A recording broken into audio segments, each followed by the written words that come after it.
चलिए, कैसे हैं आप सब लोग दोस्तों। उम्मीद करता हूं बहुत अच्छे होंगे। मैं वेद सिंह आपका स्वागत करता हूं पाथफाइंडर अनअकैडमी पर। तो दोस्तों, नो योर पॉलिटी सीरीज आपको चल रही थी, आप लोगों की नो योर पॉलिटी सीरीज चल रही थी दोस्तों। और नो योर पॉलिटी में आज आप लोगों का जो अगला लेक्चर होने वाला है वो होने वाला है आप लोगों का न्यायपालिका पर, यानी कि जुडिशरी पर। क्योंकि दोस्तों आपको पता है कि भारत में एकीकृत न्यायपालिका है, या कह सकते हैं कि सिंगल जुडिशरी है। We are having single judiciary in India.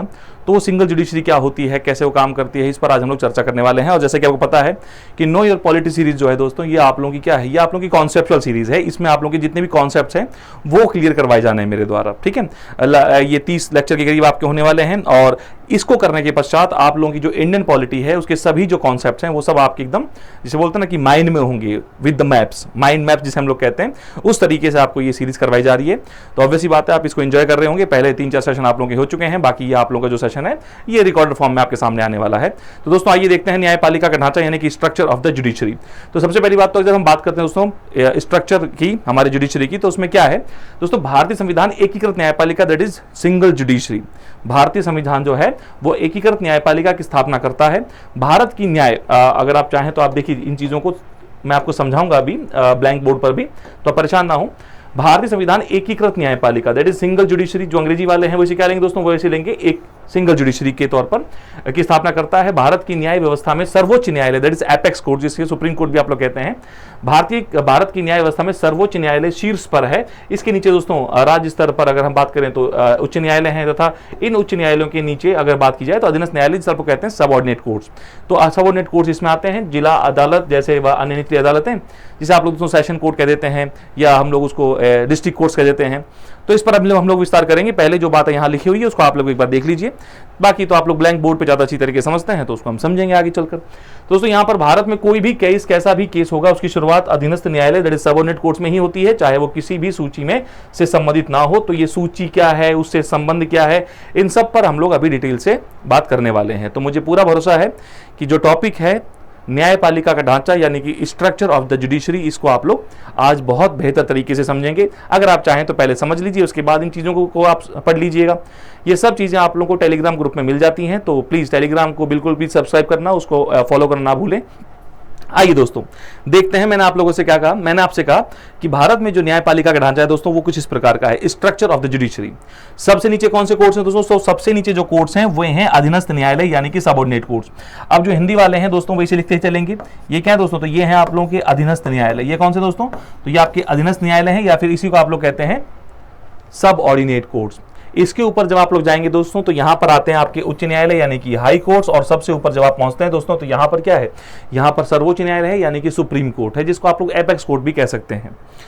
अभी जो आपने पीछे लाइन देखी वहां लिखा हुआ था कि एकीकृत न्यायपालिका है। अब उसका मतलब आप समझेंगे आगे चलकर कंपेयर करते हुए कि कहीं पर दोहरी न्यायपालिका होगी, कहीं पर डबल जुडिशरी होगी, तो ऑब्वियसली बात है उसको कंपेयर करते हुए हम समझेंगे अपनी सिंगल जुडिशरी क्या होती है एकीकृत न्यायपालिका। तो उसको हम लोग आगे देखने वाले हैं। बहरहाल आप ये समझिए, जब हम कह रहे हैं कि सबसे नीचे जो कोर्ट्स हैं दोस्तों वो कौन से हैं, तो वे हैं अधीनस्थ न्यायालय, यानी कि सबऑर्डिनेट कोर्ट। और सबऑर्डिनेट कोर्ट्स जो होते हैं दोस्तों, इसके ऊपर आएंगे तो हाई कोर्ट है, सबसे ऊपर सुप्रीम कोर्ट्स है ना, सुप्रीम कोर्ट है।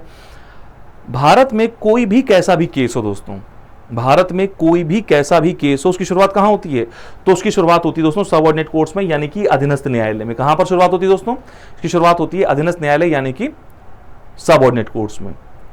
अब इसके बाद उस भाई केस का फैसला आएगा, या तो वो व्यक्ति बरी हो जाएगा या उसको सजा मिलेगी। अब बरी हो गया तो मामला खत्म हो गया, पर यदि सजा मिली तो कहां जाएगा, तो दोस्तों फिर वो अपील कहां करता है, फिर वो अपील करता है हाई कोर्ट में, यानी कि उच्च न्यायालय में। अब ऑब्वियसली बात है उच्च न्यायालय में भी दो ही मामला होगा, या तो भाई बरी हो जाएगा या फिर उसको सजा मिलेगी, यहां पर भी कंटिन्यू रखेगा, या हो सकता है सजा मिले कोई और। तो अगर यहां पर भी बरी होता है तो मामला खत्म, पर यदि सजा मिलती है तो फिर वो कहां अपील कर सकता है दोस्तों, तो फिर वो अपील कर सकता है यहां से ऊपर सुप्रीम कोर्ट में। इसका सीधा सा मतलब ये हुआ दोस्तों, भारत में कोई भी कैसा भी केस होगा उसकी शुरुआत कहां होती है, उसकी शुरुआत होती है सबऑर्डिनेट कोर्ट्स में, यानी कि अधीनस्थ न्यायालयों में। इसकी वो अपील कहां करता है, उसकी अपील करता है वो हाई कोर्ट्स में, और उसकी अपील कहां करता है तो सुप्रीम कोर्ट में। इसका मतलब दोस्तों ये हो गया कि भारत का कोई भी केस होगा, चाहे वो आपका एक तरीके से, अभी केस पर हम बात करने वाले हैं, जो कोई भी केस होगा वो कहां शुरू होगा, सबऑर्डिनेट कोर्ट्स में। तो इतनी बात तो आपको स्पष्ट होनी चाहिए। कुछ अपवाद हैं, कुछ एक्सेप्शन है। मैं जानता हूं कि आपके मन में कुछ एक्सेप्शंस आ ही रहे होंगे, कुछ अपवाद आ रहे होंगे कि सर एक्सेप्शंस भी तो हैं, तो उन सब पर हम आगे चर्चा करेंगे। पर बहरहाल अभी हम लोग क्या करने वाले हैं, अभी हम लोग बिल्कुल बेसिक कॉन्सेप्ट को समझने वाले हैं। और बेसिक कॉन्सेप्ट में तो यही बात है कि सबसे नीचे जो कोर्ट होगा वो कौन सा है, अधीनस्थ न्यायालय है।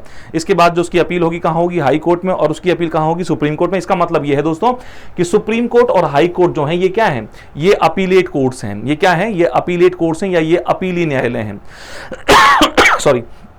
और इसीलिए दोस्तों आपके सामने लिखा भी हुआ है, यहां पर भी अपील होती है इसकी और यहां पर अपील होती है इसकी।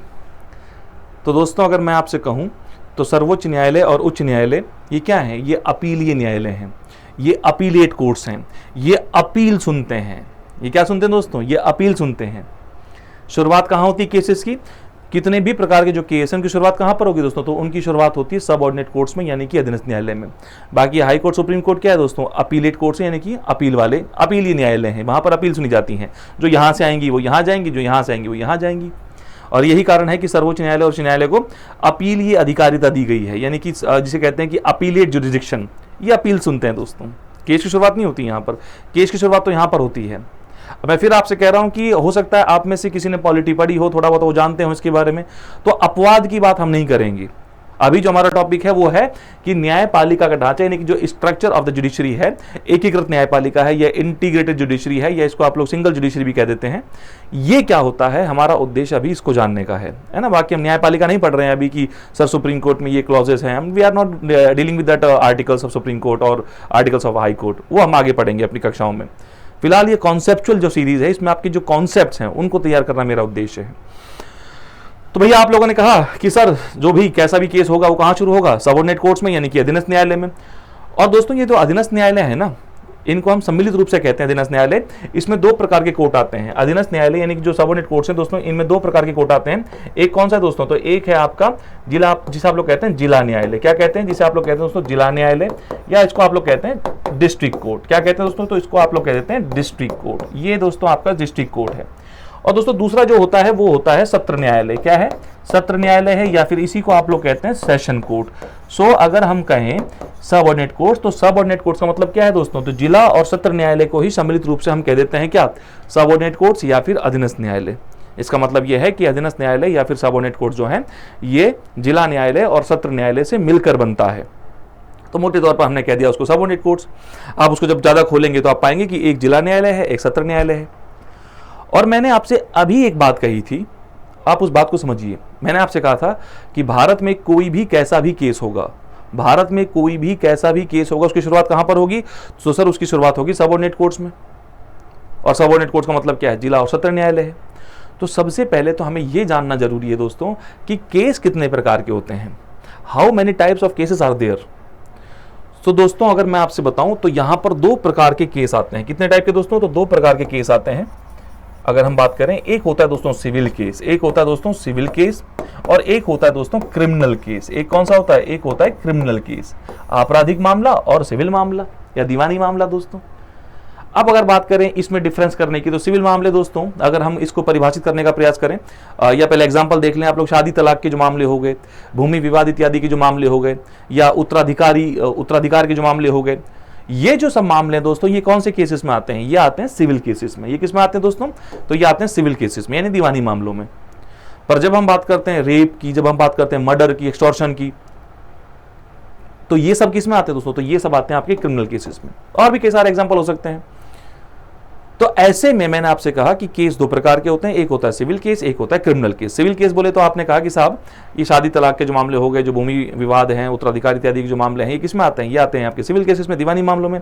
और जब मैं आपसे कह रहा हूँ रेप हो गया, मर्डर हो गया, एक्सटॉर्शन की बात हो गई है ना, फिरौती मांगना इत्यादि, ये सब दोस्तों आ गया आपके क्रिमिनल केसेस में, यानी कि आपराधिक मामलों में।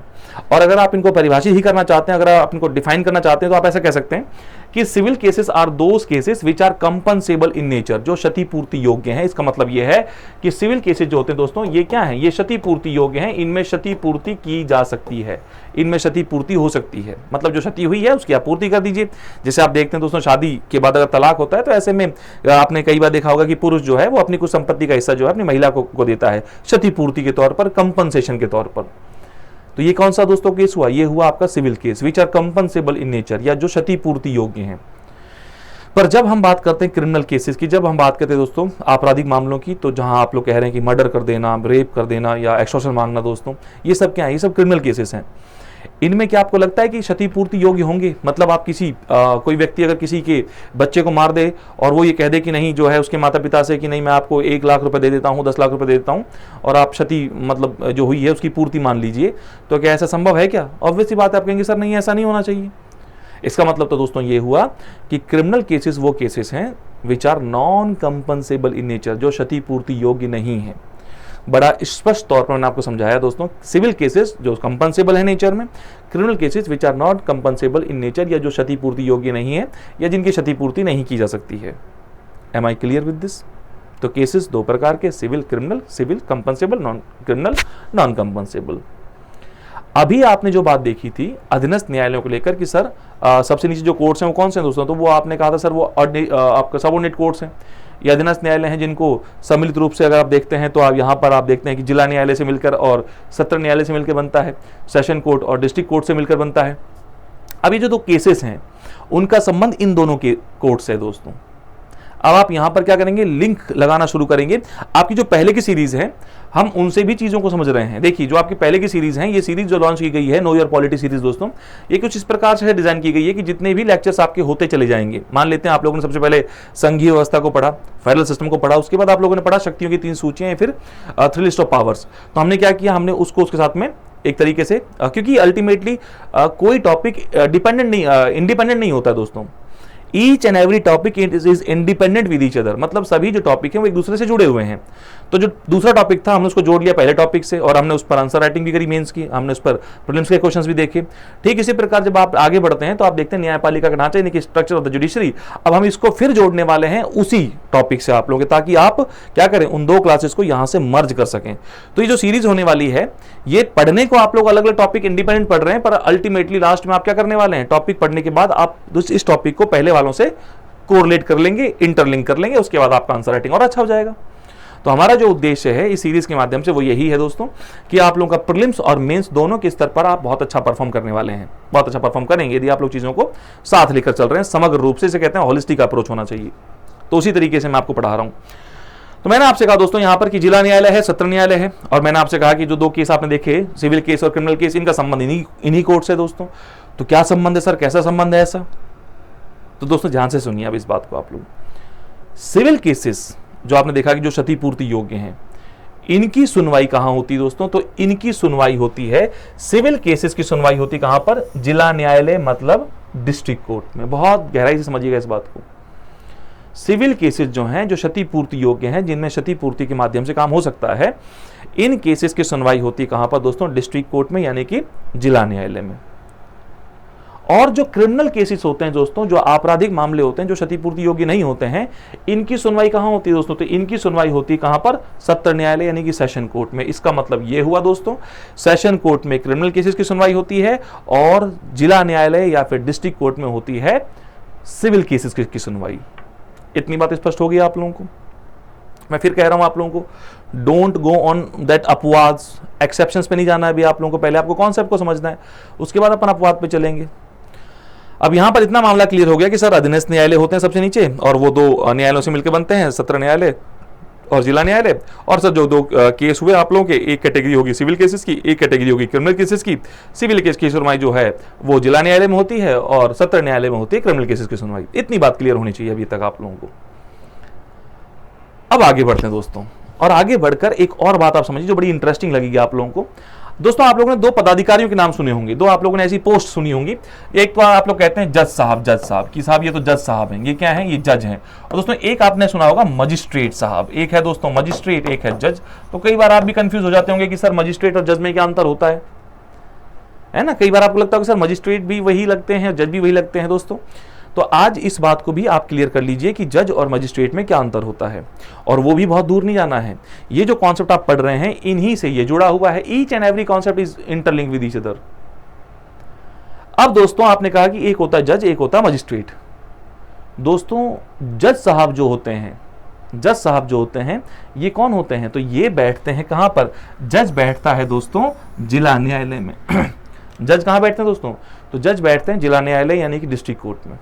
अब ऑब्वियस सी बात है, जब जज साहब डिस्ट्रिक्ट कोर्ट में बैठते हैं, जिला न्यायालय में बैठते हैं, तो किसकी सुनवाई करते होंगे? तो ऑब्वियस सी बात दोस्तों, सुनवाई किसकी करेंगे? तो सुनवाई करेंगे सिविल केसेस की, क्योंकि जिला न्यायालय यानी कि डिस्ट्रिक्ट कोर्ट में सुनवाई किसकी होती है? तो सुनवाई होती है सिविल केसेस की।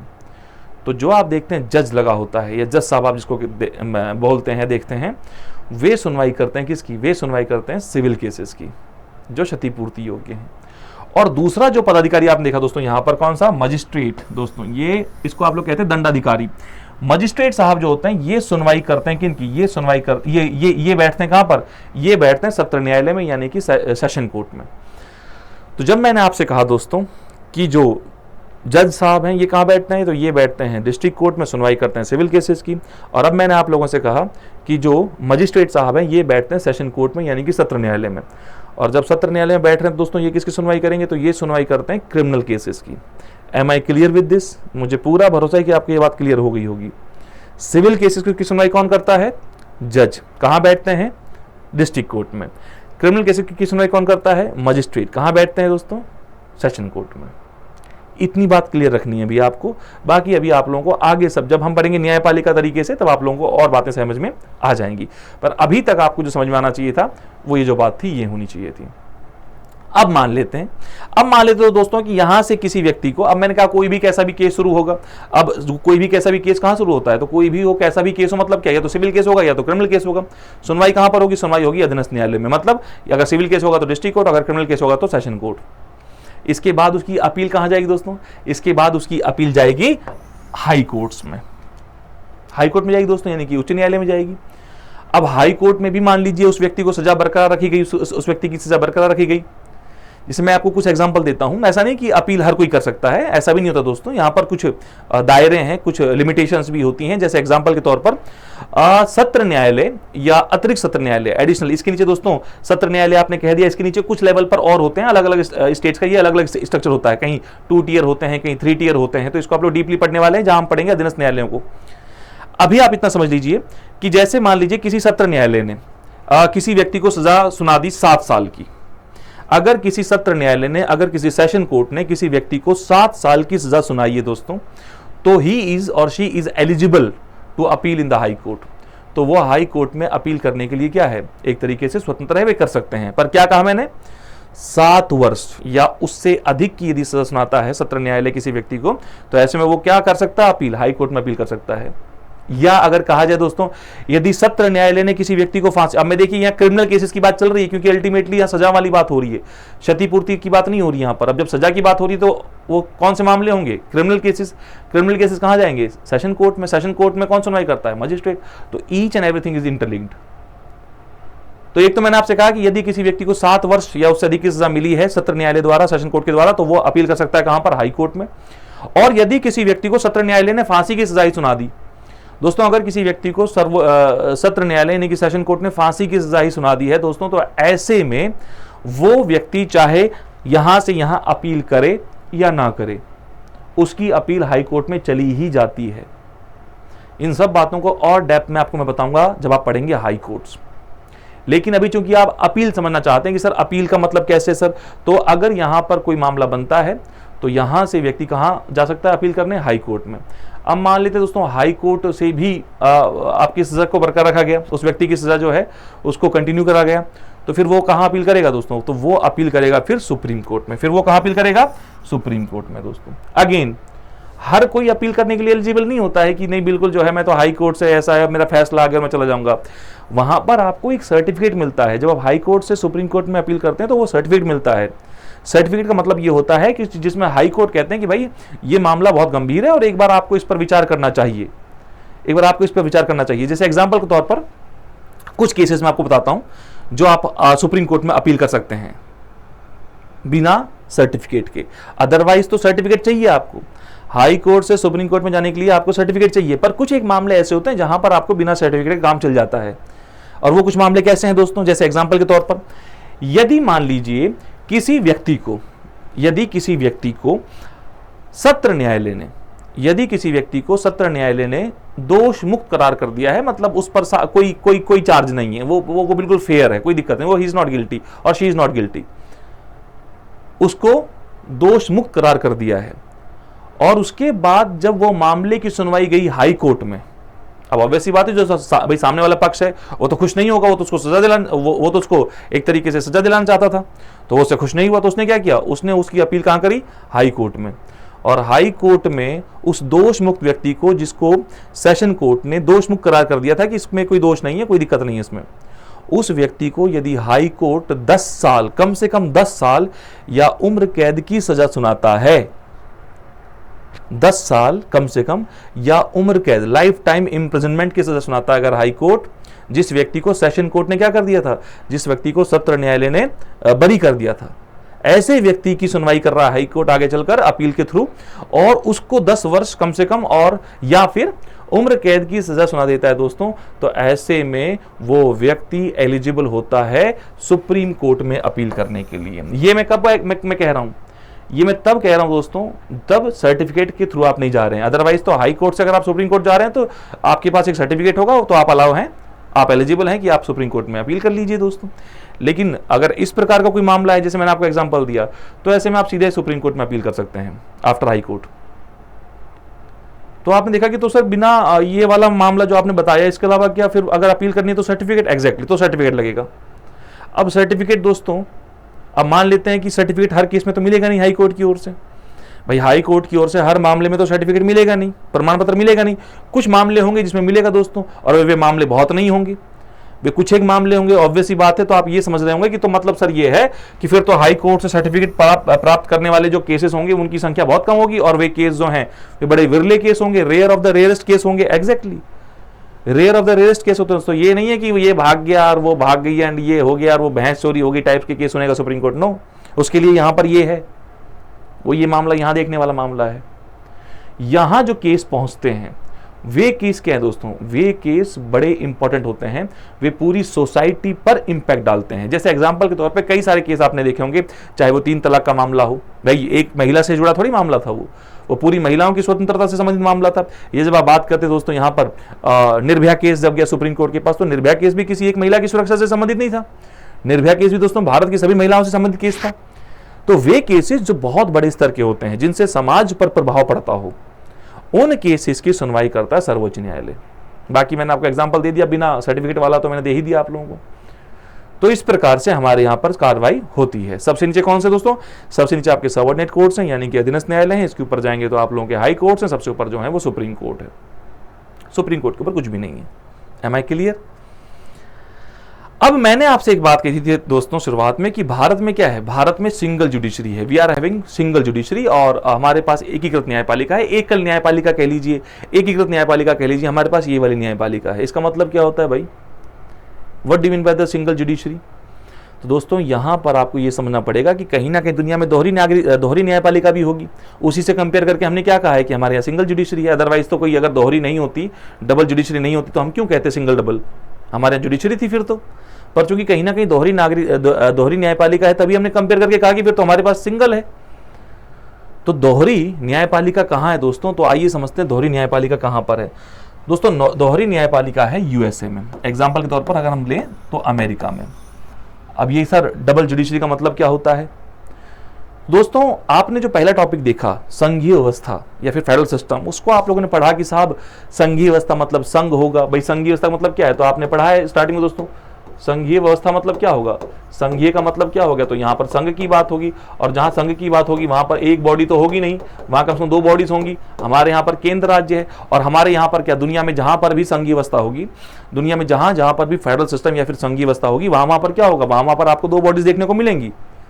आप जब संघ कहते हैं मतलब ही हो गया कम से कम 2 का होना, 2 या 2 से अधिक, एक से तो संघ बनेगा नहीं। तो जब हम कहते हैं संघ दोस्तों, तो हमारे यहाँ संघ में कौन कौन है, तो एक केंद्र है और एक राज्य है। ठीक इसी प्रकार जब मैं कह रहा हूं अमेरिका है, अमेरिका में भी संघीय व्यवस्था है दोस्तों। अमेरिका में भी क्या है, अब देखिए आप पीछे वाले टॉपिक से अब इसको इंटरलिंक करना शुरू कर दिए हैं। अब आप इनको आपकी जो जैसा सवाल है संघीय व्यवस्था का, आप इसको कोट कर सकते हैं, यहां पर आप कोट कर सकते हैं। इसीलिए मैं कह रहा हूं कि आपके लिए बहुत जरूरी है ये सीरीज, ताकि दोस्तों आप लोग चीजों को जोड़ना सीखें। आपका उत्तर लेखन शैली अपना बढ़ेगा जब आप चीजों को बहुत सटीक तरीके से समझ जाएंगे और उन सबको एक दूसरे के साथ जोड़ना सीख लेंगे। अब यहां पर दोस्तों यूएस जो है यहां पर भी संघीय व्यवस्था है, और अगर संघीय व्यवस्था है मतलब संघ है, मतलब क्या है दोस्तों, दो बॉडीज होनी है, तो वहां पर भी क्या है, वहां पर भी एक सेंटर होगा और दोस्तों स्टेट्स भी होंगे, जैसे हमारे यहां पर है एक सेंटर है और स्टेट्स है हमारे यहां पर, वहां पर भी ऐसा होगा दोस्तों, संघ है। अब अगर संघ है दोस्तों, संघीय व्यवस्था है, और आपने कहा कि सर दो बॉडीज तो होनी ही होनी संघ में, तो ये बताइए क्या इन दोनों में शक्तियों और कार्यों का स्पष्ट बंटवारा नहीं होगा? ऑब्वियस सी बातें होगा भाई। केंद्र और राज्य की अगर हम बात कर रहे हैं कि साहब संघ में दो बॉडीज होंगी कम से कम, और दो बॉडीज में कौन कौन सी हैं, एक केंद्र है एक राज्य दोस्तों, तो जब हम बात कर रहे हैं केंद्र और राज्य की, तो उन दोनों के मध्य शक्तियों का कार्यों का बंटवारा तो हुआ होगा, और बंटवारा हुआ होगा वो मौखिक तो होगा नहीं, वो भाई ऐसा तो नहीं कि बोल के कर देंगे कि नहीं आपके पास ये सब्जेक्ट हैं, मेरे पास ये सब्जेक्ट हैं, ऐसा बोल के तो दोस्तों होगा नहीं मामला, कहीं ना कहीं लिखित होगा मामला, और लिखित होगा तो कोई ना कोई सूची होगी, कोई एक केंद्र की सूची होगी, एक राज्य की सूची होगी। जैसे आपने भारत के परिप्रेक्ष्य में देखा कि हमारे यहां पर 3 सूचियां हैं, we are having 3 list of powers, एक यूनियन लिस्ट है, एक संघ सूची है, एक राज्य सूची है, स्टेट लिस्ट है, और एक दोस्तों कंकरेंट है या फिर समवर्ती सूची है। ठीक इसी प्रकार से मैं कह रहा हूं आपसे कि अमेरिका में भी संघीय व्यवस्था है, मतलब संघ है, मतलब केंद्र और राज्य है, तो कम से कम दो सूचियां तो होंगी वहां पर दोस्तों, कम से कम 2 सूचियां तो होंगी, एक होगी यूनियन लिस्ट, एक होगी दोस्तों स्टेट लिस्ट, आप लोगों की स्टेट लिस्ट, एक होगी यूनियन लिस्ट, जैसे हमारे यहां पर कम से कम 2 तो होंगी ही। तो वहां पर भी ऐसा ही है जैसे हमारे यहां पर है, क्योंकि संघीय व्यवस्था है, और दुनिया में जहां जहां संघीय व्यवस्था होगी, जहां जहां पर दोस्तों फेडरल सिस्टम होगा, वहां वहां पर आपको 2 बॉडीज तो कम से कम होनी ही है, और 2 आपको लिस्ट तो देखने को मिलेंगी, ये तो बट नेचुरल है। अब ऐसे में दोस्तों जब हम बात कर रहे हैं अमेरिका की, जो कि अपने आप में एक संघीय व्यवस्था है, केंद्र है, राज्य हैं, वहां पर क्या है दोस्तों, वहां पर केंद्र की अपनी न्यायपालिका है, वहां पर क्या है दोस्तों, वहां पर सेंटर की अपनी जुडिशरी है, अपनी क्या है, अपनी जुडिशरी है, और स्टेट्स की दोस्तों अपनी जुडिशरी है, राज्यों की क्या है, राज्यों की अपनी न्यायपालिका है, जैसे कैलिफोर्निया है, ये टेक्सास है, या अगर बात करें वहां पर आपका नॉर्थ डैकोटा, साउथ डैकोटा, कई सारे, तो 50 स्टेट्स हैं वहां पर। अमेरिका में कितने स्टेट्स हैं दोस्तों, अमेरिका में 50 स्टेट्स हैं, तो वहां पर क्या है, प्रत्येक राज्य की अपनी न्यायपालिका है, और दोस्तों सेंटर की भी अपनी, तो इसको हम कहते हैं सेंट्रल जुडिशरी, इसको हम कहते हैं स्टेट जुडिशरी। तो सर सेंटर और स्टेट का मतलब क्या हो गया? अच्छा, अंत में जब जाएंगे तो वहां पर भी अंत में तो लास्ट जो अपीलेट कोर्ट है वो तो क्या है, वहां पर भी लास्ट अपीलेट कोर्ट जो होगा वो तो कौन होगा, सुप्रीम कोर्ट ही होगा। अंत में जो सबसे ऊपर अपील सुनने वाला जो न्यायालय है वो तो वहां पर भी सुप्रीम कोर्ट है, लेकिन वहां पर केंद्र के अपने न्यायालय हैं और राज्यों के अपने न्यायालय हैं, अपने कोर्ट्स हैं। सर ऐसा क्यों, ऐसे इसका फायदा क्या होगा? तो दोस्तों का फायदा यह होगा कि यदि किसी व्यक्ति ने, यदि किसी अमेरिकन ने सेंटर लिस्ट में दिए गए सब्जेक्ट का उल्लंघन किया है, यदि किसी व्यक्ति ने केंद्र सूची या संघ सूची में दिए गए विषय का उल्लंघन किया है, तो उसकी सुनवाई कहां होगी दोस्तों? तो उसकी सुनवाई होगी सेंट्रल जुडिशरी में, यानी कि केंद्रीय न्यायपालिका में। और यदि दोस्तों वहां के किसी नागरिक ने स्टेट लिस्ट के सब्जेक्ट का उल्लंघन किया है, अब आपको ये तो क्लियर है कि दोस्तों एक यूनियन लिस्ट होगी और एक सेंट्रल लिस्ट, एक स्टेट लिस्ट होगी, एक केंद्र सूची होगी, एक राज्य सूची होगी, भाई सीधी सी बात है। तो केंद्र सूची मतलब क्या, जो राष्ट्रीय और अंतर्राष्ट्रीय महत्व के जो मुद्दे हैं, जो मामले हैं, उनके लिए वो सब संघ सूची में दिए गए होंगे, और जो क्षेत्रीय महत्व के जो मुद्दे हैं वो सब राज्य सूची में दिए गए होंगे। उन पर कानून बनाने का अधिकार राज्य सरकार को है, और केंद्र सूची में जो विषय हैं उन पर कानून बनाने का अधिकार केंद्र सरकार को दोस्तों। तो ऐसे में यदि अमेरिका के किसी नागरिक ने केंद्र सूची में दिए गए कानून का उल्लंघन किया, तो दोस्तों उसकी सुनवाई कहाँ होगी? उसकी सुनवाई होगी सेंट्रल कोर्ट में, जो केंद्र के न्यायालय हैं। और यदि वहां के किसी नागरिक ने राज्य सूची के किसी विषय का उल्लंघन किया है, तो उसकी सुनवाई कहां होगी? उसकी सुनवाई होगी दोस्तों स्टेट कोर्ट में, स्टेट कोर्ट्स में। Am I clear? तो ये क्या है? ये है डबल जुडिशरी। केंद्रीय न्यायपालिका क्या करती है? केंद्र सूची में दिए गए विषयों का अगर कोई उल्लंघन करता है तो उसकी सुनवाई करती है। और अगर बात करें दोस्तों राज्य की न्यायपालिका क्या करती है? राज्य सूची में दिए गए विषयों को अगर कोई तोड़ता है, उनका कोई उल्लंघन करता है, तो ऐसे में वो सुनवाई करेगा स्टेट कोर्ट। तो होगी दोहरी न्यायपालिका। भारत में मैंने क्या कहा आपसे? भारत में मैंने आपसे कहा था कोई भी कैसा भी केस हो, भारत में दोस्तों कोई भी कैसा भी केस हो, कहां शुरू होता है? सबऑर्डिनेट कोर्ट्स में, फिर कहां जाता है? हाई कोर्ट में, फिर कहां जाता है? सुप्रीम कोर्ट में, चाहे वो सिविल केस हो चाहे वो क्रिमिनल केस हो। ऐसा है क्या कोई बिहार का न्यायालय है, या कोई यूपी का न्यायालय है, या कोई पंजाब का न्यायालय है? ऐसा है क्या दोस्तों? नहीं, ऐसा कुछ भी नहीं हमारे यहाँ पर कि कोई बिहार के कानून तोड़ेगा तो बिहार के किसी कोर्ट में जाएगा, या राजस्थान के कानून तोड़ेगा तो राजस्थान के किसी कोर्ट में जाएगा। ऐसा नहीं दोस्तों। सुनवाई कहां पर होगी? सुनवाई तो एकीकृत रूप से होगी। पहले वो क्या है, पहले वो सबऑर्डिनेट कोर्ट्स में अपील कर सकता है, उसकी सुनवाई होगी, फिर वो अपील होगी कहाँ, हाई कोर्ट में, फिर वो जाएगा सुप्रीम कोर्ट में। तो इस प्रकार से हमारे यहाँ क्या है, हमारे यहाँ पर दोस्तों सिंगल जुडिशरी है, we are having single judiciary, और कैन से एकीकृत न्यायपालिका है या फिर एकल न्यायपालिका है। जबकि अमेरिका में क्या है, अमेरिका में डबल जुडिशरी है या फिर दोहरी न्यायपालिका है। So this is the difference between American judiciary और can say double judiciary and single judiciary और कैन से इंडियन जुडिशरी। भारतीय न्यायपालिका और अमेरिकी न्यायपालिका में दोस्तों ये क्या है, ये आपका अंतर है। ये क्या है दोस्तों, ये अंतर है। तो मुझे पूरा भरोसा है कि आप लोगों को आज का जो सेशन था, न्यायपालिका का ढांचा, स्ट्रक्चर ऑफ द जुडिशरी, ये समझ में आ गया होगा कि हमारे यहाँ पर सिंगल जुडिशरी का मतलब क्या है, और हमने कंपेयर कर लिया उसको अमेरिकन। आपकी हर लेक्चर जो है वो आपके दुनिया के जो अन्य संविधान है, जो अन्य देश है, उनके साथ में कंपेयर करके ही आगे बढ़ने वाला है। इवन हमारे सिलेबस में ये बात दी भी हुई है, भारतीय संविधान का अन्य संविधानों के साथ में तुलना, और इसमें सवाल आते भी हैं। 2022 मेंस में देखिए, अब यूपीएससी में आया हुआ सवाल है, भारत के राष्ट्रपति और फ्रांस के राष्ट्रपति के बीच में पूछ लिया। तो कंपैरिजन आपका हमेशा होना चाहिए, और कंपेयर करने से आपकी चीज़ें ज़्यादा क्या होती हैं, ज़्यादा क्लियर होती हैं, ज़्यादा स्पष्ट होती हैं। तो दोस्तों बाकी जो पीडीएफ होगी आपकी, जितनी बातें मैंने कही हैं, वो सब चीज़ें आप लोगों को कहाँ मिलने वाली हैं, वो सब चीज़ें आप लोगों को यहाँ पर पीडीएफ में मिल जाएंगी, पीडीएफ के फॉर्म में। ये सब चीज़ें वही होने वाली हैं जो मैंने पढ़ाया है आप लोगों को। तो ये सब चीज़ें आपको मिल जाएंगी आपके टेलीग्राम पर। मैंने आपसे कहा उसको एक तरीके से उसको आप लोग ज्वाइन कर लीजिएगा। वेद स्टडी ग्रुप के नाम से आपका टेलीग्राम है, बना हुआ है। यहाँ पर दोस्तों बोध बैच 15 जुलाई से आपका लॉन्च होने वाला है। 15 जुलाई से ये जो कॉन्सेप्ट आप देख रहे हैं, इसको बहुत और डिटेल से आप एक क्रम में पढ़ने वाले हैं बोध बैच के अंदर। अभी तो आप लोग जो देख रहे हैं नो ईयर पॉलिटी सीरीज, ये कॉन्सेप्चुअल सीरीज है, ये तो आपके कॉन्सेप्ट को तैयार कर रही है। लेकिन दोस्तों इसी पूरी सीरीज को अगर आप एक कोर्स में लेकर पढ़ना चाहते हैं, तो फिर आप लोगों के दोस्तों बोध हिंदी माध्यम के लिए, हिंदी मीडियम के लिए बैच लॉन्च किया जा रहा है। 15 जुलाई से ये बैच लॉन्च है। यदि आप अनअकैडमी से कोई भी बैच लेते हैं दोस्तों, और आपको चाहिए कि वेद सर के मेंटरशिप में हम ये काम करें, तो ऐसे में दोस्तों आपको क्या करना है, आपको वेद IAS कोड का इस्तेमाल करना है। वेद IAS कोड का इस्तेमाल कर सकते हैं, और आपको इसमें आपको छूट भी मिलेगी, आपको डिस्काउंट भी मिलेगा, और साथ में आपको मेरे द्वारा मेंटरशिप भी मिलेगी आपके जो भी आप पढ़ रहे होंगे उसके लिए। ये जो भी आपके और भी क्यूरीज होंगी, मैं उसके लिए हमेशा आपके लिए उपलब्ध रहूंगा, अवेलेबल रहूंगा। तो ये आपका दोस्तों लिमिटेड पीरियड के लिए है। और फीस की अगर बात करें दोस्तों, न्यूनतम शुल्क की बात है दोस्तों 7,999, मतलब ये एक न्यूनतम शुल्क है। इसको आप कहते हैं मिनिमल फीस की तरह ले सकते हैं आप लोग, क्योंकि जहां पर कोचिंग की बात होती है 1.5-2 लाख रुपए, यहाँ पर दोस्तों मात्र 8,000 रुपए में आपको ये कोचिंग प्रोवाइड कराई जा रही है। कोचिंग है दोस्तों पूरी 900+ आवर्स की लाइव क्लास आपको मिलने वाली है, इसमें बेस्ट फैकल्टीज मिलने वाले हैं भारत के, ये सब चीज़ आपको मिलने वाली दोस्तों। अगर हम बात करें इसके आगे, तो हमारे पास दोस्तों अग्निपथ बैच है, जो अभी आपका 17 जुलाई से एक नया उड़ान बैच भी लॉन्च होने वाला है, आप उसको भी इनरोल कर सकते हैं।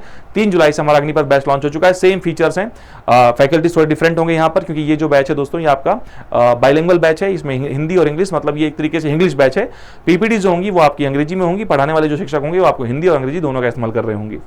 यहाँ पर आप इसको ले सकते हैं। सेम फीस है 7,999, दैट इज 8,000 के करीब दोस्तों, और सेम 900+ आवर्स में इसको भी आपको कंप्लीट कराया जाएगा। समुद्र मंथन हमारी टेस्ट सीरीज है, जो हर संडे को लॉन्च कराई जाती है दोस्तों। हर संडे को 50 MCQ 60 मिनट में आपको करवाए जाते हैं। आप इसको एनरोल कीजिए, ये आपका फ्री ऑफ कॉस्ट है। समुद्र मंथन की बात कर रहा हूं मैं आपसे। ज्योग्राफी ऑप्शनल दोस्तों आपका लॉन्च हो चुका है, और बहुत जल्द आप लोगों का PSIR ऑप्शनल जो कि मेरे द्वारा लिया जाएगा, ये भी लॉन्च होने वाला है।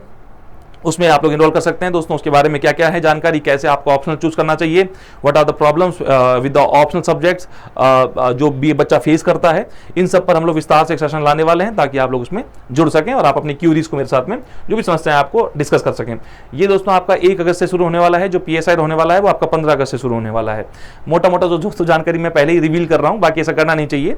बाकी हाँ, बहुत जल्द आज या कल में आप लोगों के लिए वो सेशन भी अपलोड हो जाएगा, जिसमें बताया जाएगा कि PSI कैसे आगे बढ़ने वाला है और किस प्रकार से आपका मेरा अप्रोच होगा आपके लिए। सीसेट का दोस्तों 2,500 रुपए की कोर्स है दोस्तों। सीसेट बहुत ही अच्छा फैकल्टी के द्वारा करवाया जाएगा, सारे फैकल्टी बहुत शानदार हैं। सीसेट का यदि आप इंडिविजुअल बैच लेना चाहते हैं तो इसकी ये भी अवेलेबल है। 2500 रुपए इसकी मात्र फीस है। कोई भी बैच अगर आप परचेज करते हैं अनअकैडमी से दोस्तों, तो क्या करना है, वेद IAS कोड का इस्तेमाल करना है। चलिए मिलते हैं दोस्तों नेक्स्ट सेशन में और बहुत सारे कॉन्सेप्ट के साथ में। उम्मीद है आपको आज की जो कॉन्सेप्चुअल क्लास है ये समझ में आई होगी। आपके कमेंट बॉक्स में बताइएगा कैसा रहा सेशन। लाइक कीजिएगा, अगर आप नए हैं इस चैनल पे तो आप सब्सक्राइब कीजिएगा। तब तक के लिए दोस्तों आप सबका दिन शुभ हो। धन्यवाद दोस्तों।